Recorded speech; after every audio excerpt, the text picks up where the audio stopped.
चंपक नाम के नगर में एक राजा राज्य करता था। वो राजा दुष्ट स्वभाव का था, लोगों को पीड़ित करने वाला था, राजा होते हुए भी भारी अधर्मी था और भगवान नारायण की निंदा करता था, देवता और ब्राह्मणों को अपमानित करने वाला था, ब्राह्मणों का घातक था, आश्रमों का निंदक था।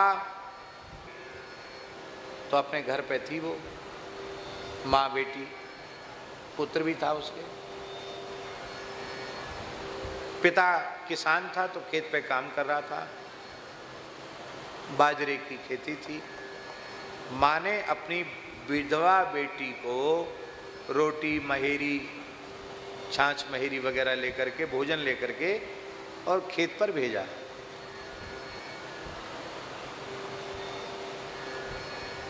खेत पे ही उनको रहना था रात को भी,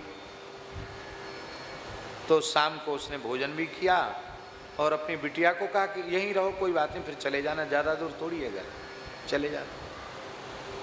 और जैसे ही थोड़ा अंधेरा हुआ कि उस दुष्ट पिता की बुद्धि अपनी बेटी पर ही बिगड़ गई।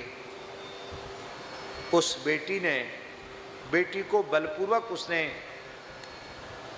निर्वस्त्र कर दिया और वह दुष्ट भयंकर पाप कर्म में प्रवृत्त होने वाला ही था कि बेटी ने रोते हुए कहा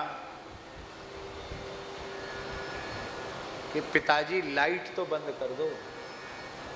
क्या कहा? लाइट तो बंद कर दो।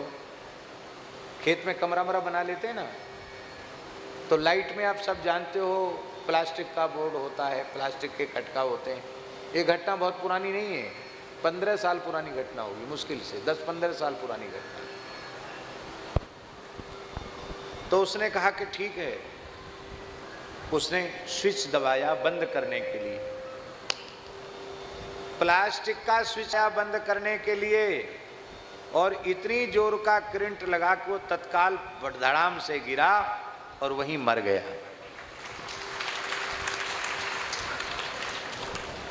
बेटी रो रो कर भगवान से पुकार रही थी और पिता दुष्टता पर, नीचता पर उतारू था। बाप मर गया। लोग कहते ना कि करंट नहीं आता प्लास्टिक में, पर भयंकर पाप इस श्रेणी का था कि प्लास्टिक के बोर्ड में करंट आ गया और वो व्यक्ति मर गया। उसकी गृहिणी आ गई और कहा कि ये क्या हुआ, ये कैसे मर गए। बेटी ने रोते हुए पुलिस के सामने और सबके सामने घटना सुना दी। लोगों ने कहा कुछ नहीं करना है, फेंक फूंको तापो। पत्नी इतनी दुखी हो गई, बोले मैं इसको तो देखना नहीं चाहती। तो भैया पाप से बचना चाहिए, भयंकर पाप का परिणाम तत्काल भी सामने आ गया।